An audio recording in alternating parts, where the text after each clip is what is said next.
I am just consciousness, and everything is just consciousness.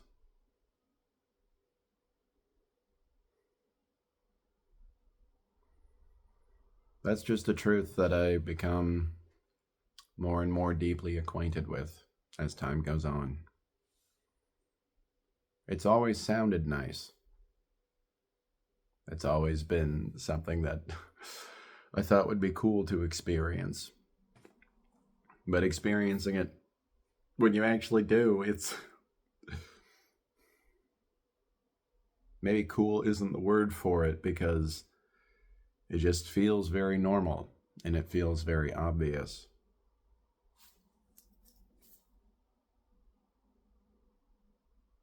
I'd almost say that having any kind of awakening experience is similar to losing your first tooth.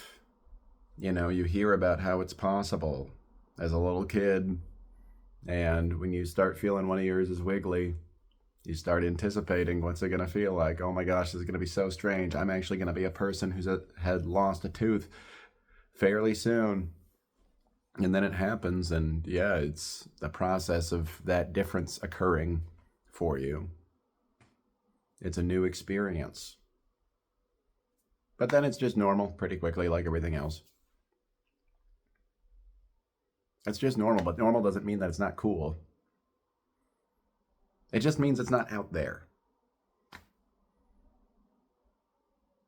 It's not off someplace in the ether anymore.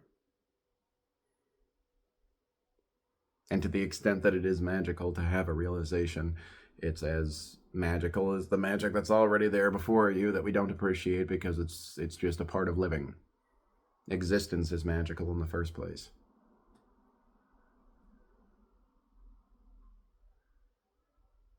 Existence is nothing but consciousness.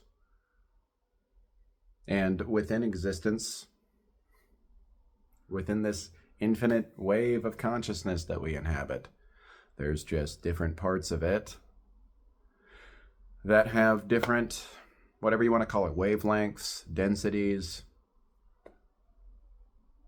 structures, but they aren't separate from any other part of that infinite wave.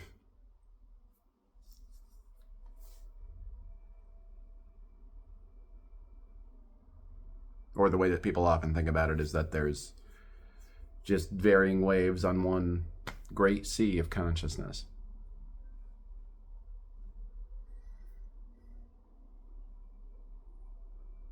And the real practical use that this has for me is realizing that anything that I am at odds with is also just consciousness, not separate from me.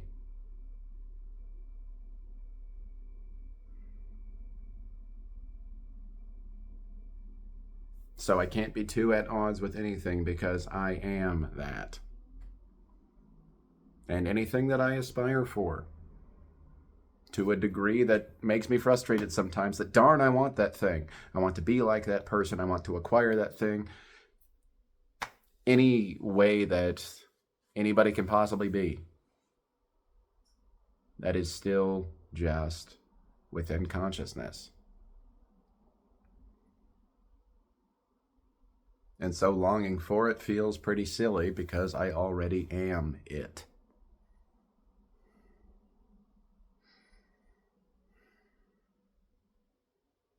Any emotional distress that I have, any perturbing thoughts that I have, any physical pain is still just another facet of consciousness. And that gives me some ability to navigate it because it is not fundamentally different or separate from me, from what I really am.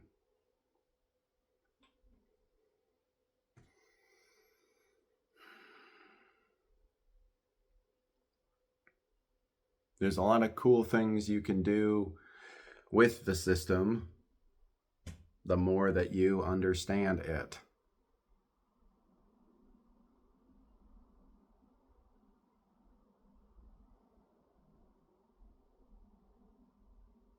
I do almost feel like I've developed a set of superpowers that Joe of a few years ago did not have even the slightest remnant of. And yet, even Joe, with his newfound superpowers, still uses them in such a quiet, unspectacular way. To the people around, at least. But that do feel like uh, leaping over the moon to who Joe used to be.